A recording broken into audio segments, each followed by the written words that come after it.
എന്നിട്ട് നീ നോക്കിയിരുന്നു അല്ലടി?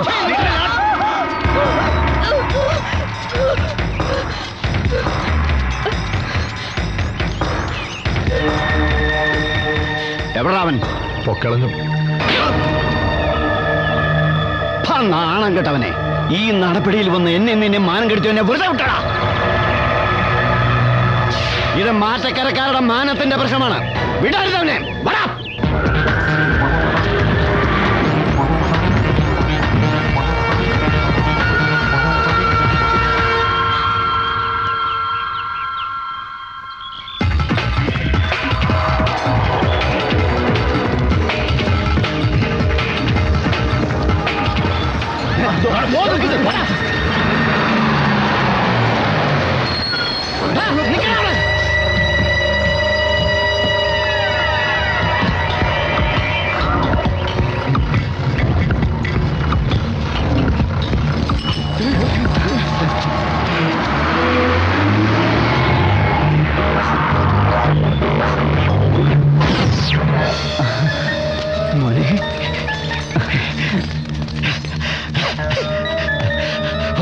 വന്നു. ഫുട്ബോൾ കളിക്കേണ്ട മൈതാനത്തായാലും വേലി കിട്ടിയ മുറ്റത്തായാലും മാറ്റക്കരയിലുള്ളവരെ അവമാനിച്ചാൽ ചോദിക്കാൻ ഇനി ഇവനുണ്ട് മുന്നിൽ. എന്റെ ഇളയമോൻ പ്രതാപൻ. പിള്ളേ, ഇസഹാക്കിനെ കണ്ടായിരുന്നോ? അവൻ ഭാര്യയും കൊണ്ട് മാറ്റക്കരി പോയതാണല്ലേ, തിരിച്ചു വരാറാവുന്നേ ഉള്ളൂ. ഇനിയിപ്പോ ആരാ ഒരു സഹായത്തിനുള്ളത്? എന്താ പ്രശ്നം? സബാസ്റ്റ്യൻ സാറിന്റെ പെങ്ങളില്ലേ മേരി, അവര് മരിച്ചുപോയി. കഷ്ടമായല്ലോ. കഷ്ടം അതൊന്നുമല്ല, പെങ്ങളുടെ ബോഡി കാണിക്കാനെന്ന് പറഞ്ഞ് സെബാസ്റ്റ്യൻ സാർ ജസ്റ്റിനെ അന്വേഷിച്ച് കടലിൽ പോയിരിക്കുവാ. ജസ്റ്റിനെ അന്വേഷിച്ച? സംഗതി സാറിനെന്തോ മാനസിക പ്രശ്നമുണ്ട്. കടലിന്റെ നടുക്ക് കിടന്ന് ജസ്റ്റ് നിലവിളിക്കുന്നെന്നോ അവനെ ആരോ അപകടപ്പെടുത്താൻ നോക്കുന്നെന്നോ ഒക്കെയാ പുലമ്പുന്നത്. അന്വേഷിക്കാനെന്ന് പറഞ്ഞ് ഒറ്റയ്ക്ക് വഞ്ചി എടുത്താ കടലിൽ പോയത്. ചേടാ, ഇതൊരു മാരണമായല്ലേ. ഞാൻ പോയി ഇസ തിരിച്ചു വന്നു നോക്കാം. കപ്പേര് പള്ളി പോയി അച്ഛനോട് വിവരം പറ. ശരി. മലയാറ്റൂര് പോയി മുത്തപ്പനെ കണ്ട് അവിടുന്ന് നമ്മൾ മലയാറ്റൂർ നമ്മൾ ആദ്യം പോയതാണല്ലേ, അത് ഞാൻ മറന്നു. അപ്പൊ നമുക്കൊരു കാര്യം ചെയ്യാം, അവിടുന്ന് ജാമ്യാരെ. എന്താ ജാമ്യാരെ ഇപ്പൊ ഒരു വഴിമുടക്കം? വണ്ടി 40 മിനിറ്റ് ലേറ്റാ. സംഭവം ഇപ്പോഴെങ്ങാനും വരുവോ? വരാറായി.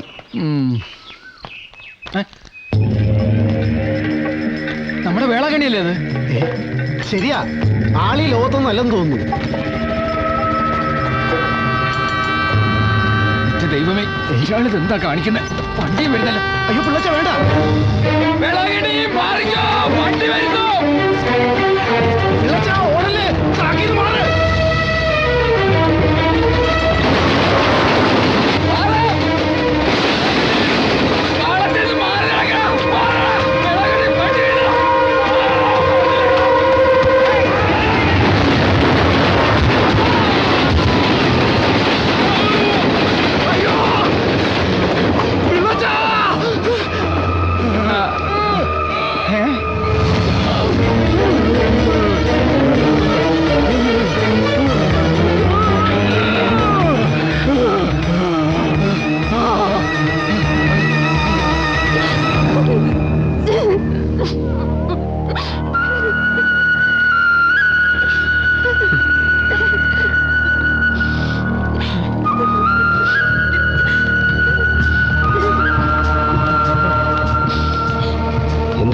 ഡോക്ടർ എന്താ പറഞ്ഞു? പുറത്തു വന്നിട്ടില്ല, ഞങ്ങൾ കാത്തു നിൽക്കുകയാണ്.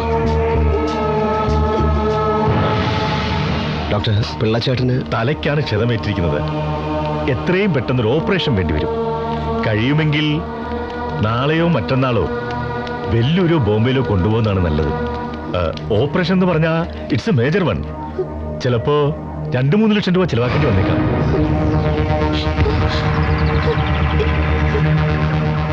തലച്ചോറിലേക്ക് പോകുന്ന നെർവസ് സിസ്റ്റത്തിന്റെ തകരാറാണ്.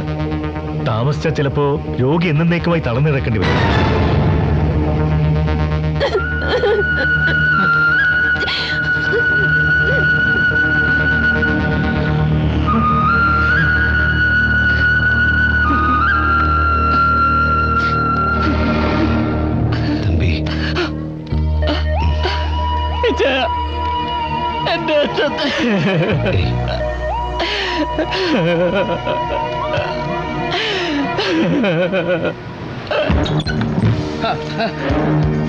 തോന്നിയ ദിവസം കാണിച്ചിട്ട് ഒരു മനുഷ്യനെ കൊല്ലാൻ കൊടുത്തല്ലേ? ആര് പറഞ്ഞു ഈ വീട്ടിൽ നിന്ന് പുറത്തിറങ്ങാൻ? ആര് പറഞ്ഞു?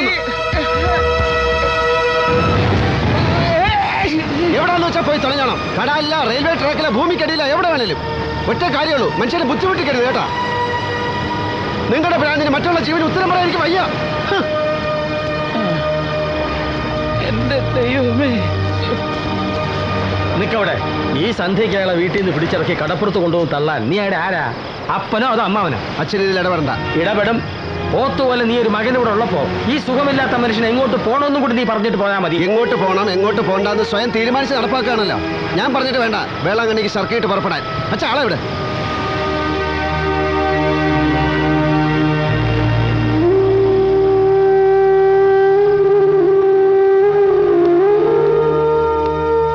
അപ്പനവിടെ പോയി അന്വേഷിക്കേ. വേളാങ്കണ്ണി ഇതേ അവിടെ ഉണ്ട്. മോള് പോയി കൂട്ടിക്കൊണ്ടുവാ. അതെ, സംഭവിക്കേണ്ട സംഭവിച്ചു കഴിഞ്ഞു. ആരും മനഃപൂർവ്വം ചെയ്തതൊന്നും അല്ലല്ലോ. ഇനി അതിനുള്ള പരിഹാരമാണ് നമ്മൾ കാണേണ്ടത്. എന്ത് പരിഹാരം? ഡോക്ടർ പറഞ്ഞ എന്താണെന്ന് അറിയാം അച്ഛന്? രൂപ 3 ലക്ഷം വേണം പിള്ളച്ചാനെ രക്ഷിക്കാൻ. അറിഞ്ഞു. ഞാനൊന്നിറങ്ങി കൈനീട്ടിയാൽ ഇടവകയെന്ന് 19,000 പിരിയും. ബാക്കി തരാൻ നമ്മുടെ മുമ്പിൽ മിസ്റ്റർ മേനോൻ ഒരാളേ ഉള്ളൂ. മേനോനോ? അതെ, വെസ്റ്റേൺ യൂണിയന്റെ പ്രൈസ് മണി. അവർ നടത്തുന്ന സൗഹൃദ മത്സരം മറ്റന്നാളാണ്. നമ്മളത് ജയിച്ചാൽ അന്ന് തന്നെ 5:30-ക്കുള്ള ട്രെയിനിന് ഉണ്ണിപ്പിള്ളയെ വെല്ലൂരേക്ക് അയക്കാം. നിന്റെ അപ്പൻ ഉണ്ടാക്കി വെച്ച പ്രശ്നങ്ങൾ തീരുകയും ചെയ്യും. എന്തു പറയുന്നു?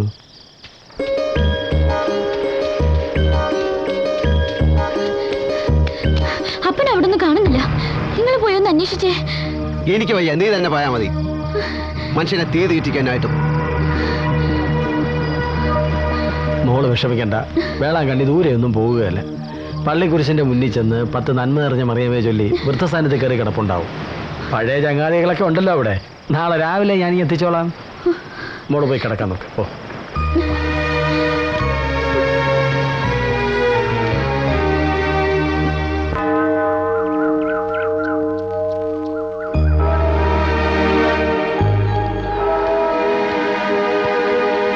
എന്താടാ നീ രാവിലെ ഇവിടെ ഗ്രൗണ്ടിൽ പ്രാക്ടീസിന് പോയില്ലേ? അത് പിന്നെ അപ്പനെ വിളിച്ച് വീട്ടിൽ കൊണ്ടാക്കിയിട്ട് പോകാന്ന് കരുതി. അതിന് നിന്റെ അപ്പനോട് ഇല്ലല്ലോ. ഇല്ലേ? ഇല്ല. ഞാൻ രാത്രി ഒന്ന് തിരക്കിയപ്പോൾ എൽദോ പറഞ്ഞു വേളാങ്കണ്ണി ഇവിടെ വന്നിട്ടില്ലെന്ന്. ഞാനൊരു അരമണിക്കൂർ കാത്തതാ. പിന്നെ വിചാരിച്ചു അവിടെ ഇവിടേക്ക് ഇറങ്ങി കിടന്ന് മനസ്സ് കിടത്തപ്പോൾ അയാൾ നിന്റെ വീട്ടിൽ തന്നെ തിരിച്ചു വന്നെന്ന്.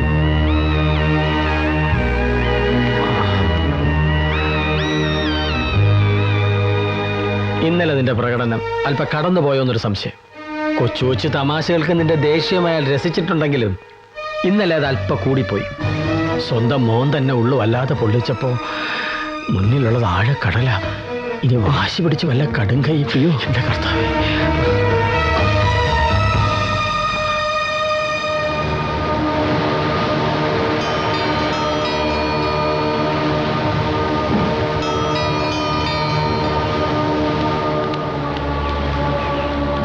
ഞാൻ എത്ര നേരമായിട്ട് സൈക്കിളിങ്ങാത്ത ഇവിടെ ഇരിപ്പാണെന്നറിയാവോ?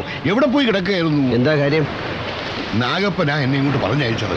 വേളാങ്കണ്ണി രാജന്റെ വീട്ടിൽ തടവില. തടവില? അറിയെന്ന്. നീ രാജനെ പൂട്ടി അതേ മുറിയില് പ്രതാപൻ വേളാങ്കണ്ണിയും പൂട്ടിയിട്ടിരിക്കുക.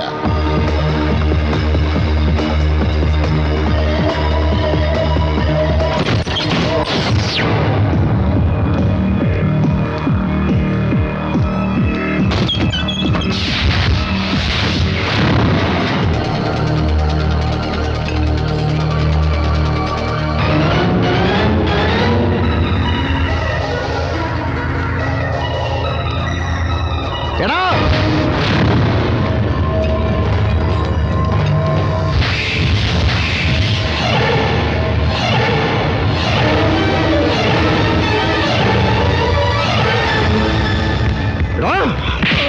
എവിടെടാ എൻ്റെ അപ്പൻ? എടാ.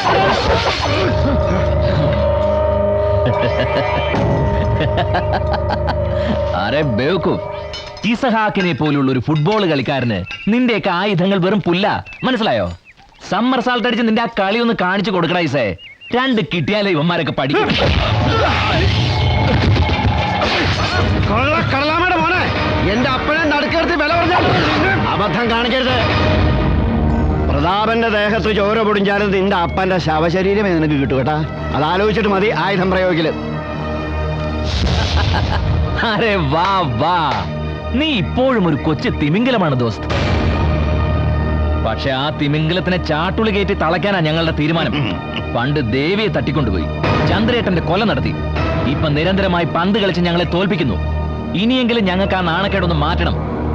അതിനാ വേളാങ്കണ്ണിയെ ഞങ്ങളിപ്പോ കാണാപ്പുറത്ത് ഒളിപ്പിച്ചിരിക്കുന്നതും. നാളെയാണ് വെസ്റ്റേൺ യൂണിയന്റെ സൗഹൃദ മത്സരം. അതിൽ ഞങ്ങൾക്ക് ജയിക്കണമെന്ന് ഈ നിൽക്കുന്ന പ്രതാപനാണ് എനിക്ക് പകരം കളിക്കാറിറങ്ങുന്നത്. പക്ഷേ ആ മത്സരത്തിൽ നീ കളിക്കാറിറങ്ങാൻ പാടില്ല. നടക്കില്ല രായപ്പാ. നാളെ ഞങ്ങൾ ഇറങ്ങുന്നത് വെറും ഒരു വിജയത്തിന് വേണ്ടി മാത്രമല്ല കേട്ടാ, അതിനൊരു മനുഷ്യ ജീവന്റെ വില അറിയാൻ മോനെ ഇസഹാക്കെ. അതുകൊണ്ടാണ് ഞങ്ങൾ ഇങ്ങനെ ഒരു കൊടുത്ത് ഉണ്ടാക്കി വെച്ചിരിക്കുന്നതും. നോക്ക്, ഇത് ഞങ്ങളുടെ അഭിമാന പ്രശ്നമാ. 7 സ്റ്റാർ ജയിച്ചാൽ നിന്റെ വീട്ടിൽ വേളാങ്കണ്ണി ജീവനോടെ നടന്നു വരും. ജയിച്ചില്ലെങ്കിൽ കിട്ടുന്ന ശവമായിട്ടാ, കൊട്ടാലിൽ പൊങ്ങുന്ന ശവമായിട്ടാ. ഇനി നിനക്ക് തീരുമാനിക്കാം.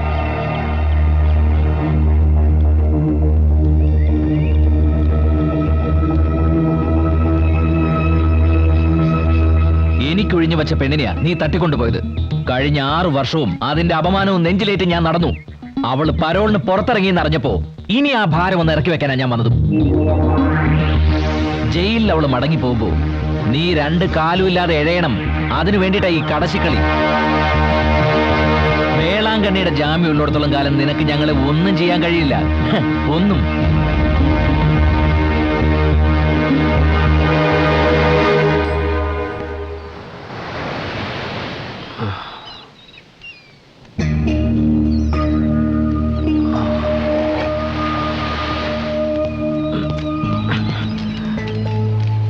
വേളാങ്കണ്ണി എവിടെ? അപ്പം നാളെ വൈകിട്ട് എത്തിക്കോളൂ. നിക്ക്, നിന്റെ അപ്പം നാളെ വൈകിട്ട് വരും. പക്ഷെ അയാൾ കാരണം ജീവച്ഛവമായ തമ്പിയുടെ അച്ഛനെ നാളെ വെല്ലൂർക്ക് കൊണ്ടുപോകണം. അതിനെപ്പറ്റി നീ എന്താ ഒന്നും പറയാതെ പോകുന്നത്? ഞാൻ എന്ത് പറയണമെന്ന് അച്ഛൻ ഉദ്ദേശിക്കുന്നത്? ഒന്നും പറയാനല്ല, പ്രവർത്തിച്ച് കാണിക്കാനാണ് അച്ഛൻ പറയണത്. നാളെ ഉച്ച കഴിഞ്ഞ് കളിയാ. അത് ജയിച്ച് കിട്ടുന്ന കാശ് കൊണ്ട് വേണം ഉണ്ണിപ്പിള്ള ചേട്ടനെ ചികിത്സയ്ക്ക് അയക്കാൻ. അത് നിങ്ങളെല്ലാരും കൂടെ തീരുമാനിച്ചതല്ലേ.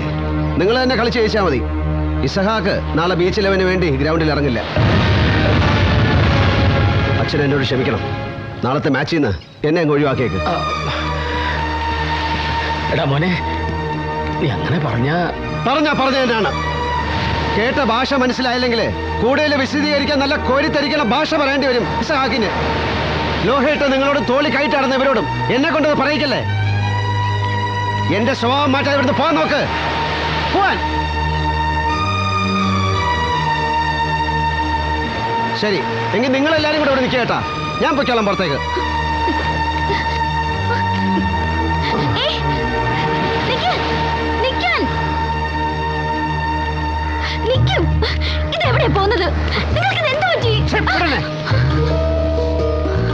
എല്ലാത്തിനും കാരണം നീ ഒരുത്തിയാണ്.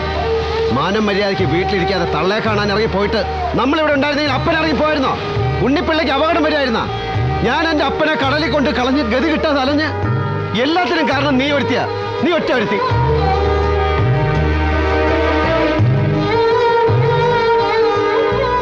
അഞ്ചാറ് വർഷം വേർപെട്ടിരുന്ന നിന്നെ ഒന്ന് കാണാൻ ആത്മാവിൽ പാപ ഏറ്റുവാങ്ങിയാണ് ഞാൻ. അതിന് ദൈവം എനിക്ക് എന്ന ശിക്ഷ ഞാൻ ഇന്ന് അനുഭവിക്കുന്നത്. തൃപ്തിയായി, എനിക്ക് തൃപ്തിയായി. എന്താ